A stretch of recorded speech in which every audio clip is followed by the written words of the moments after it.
بسم الله الرحمن الرحيم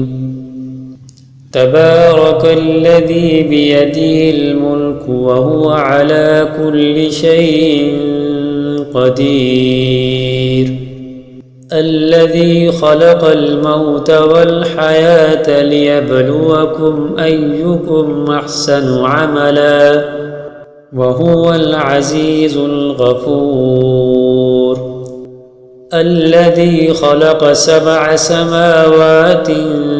طباقا ما ترى في خلق الرحمن من تفاوت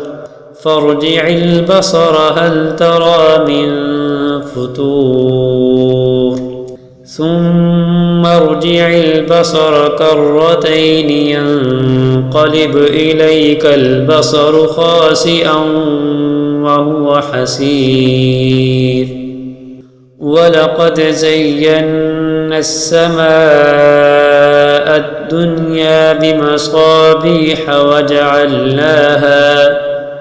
وجعلناها رجوما للشياطين وأعتدنا لهم عذاب السعير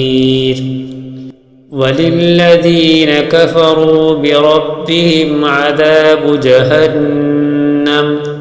وبئس المصير إذا ألقوا فيها سمعوا لها شهيقا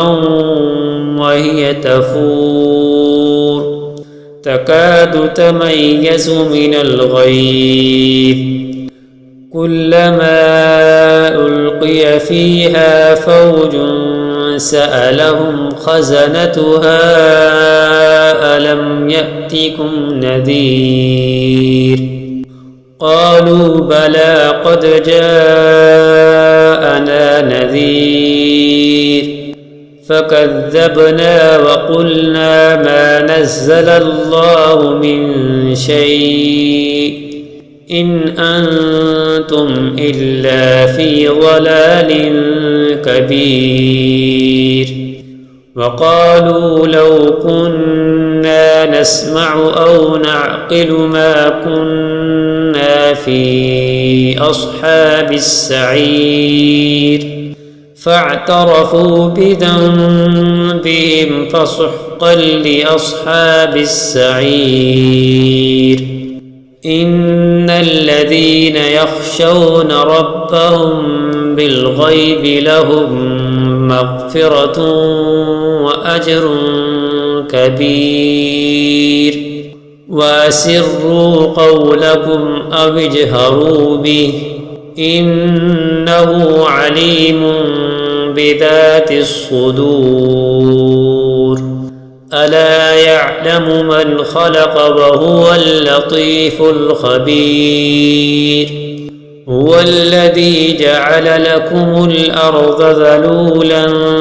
فامشوا في مناكبها وكلوا من رزقه وإليه النشور أأمنتم من في السماء أن يقصف بكم الأرض فإذا هي تمور أم أمنتم من في السماء أن يرسل عليكم حاصبا فستعلمون كيف نذير ولقد كذب الذين من قبلهم فكيف كان نكير أولم يروا إلى الطير فوقهم صافات ويقبضن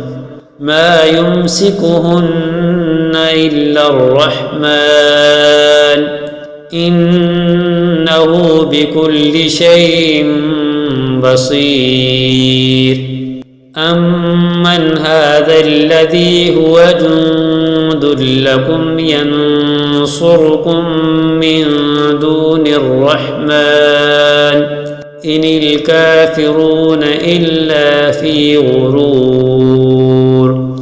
أمن أمن هذا الذي يرزقكم إن أمسك رزقه بل لجوا في عتو ونفور أفمن يمشي مكبا على وجهه أهدى أمن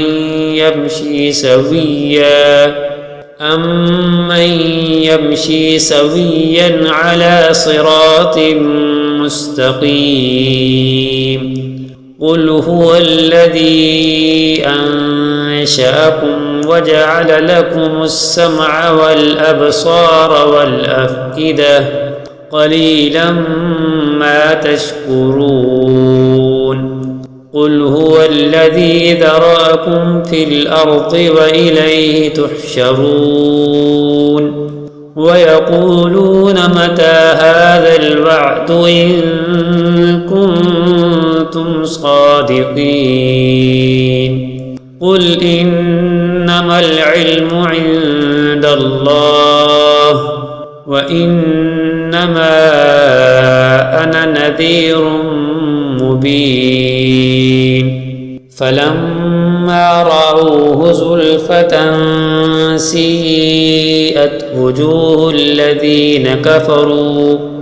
سيئت وجوه الذين كفروا وقيل هذا الذي كنتم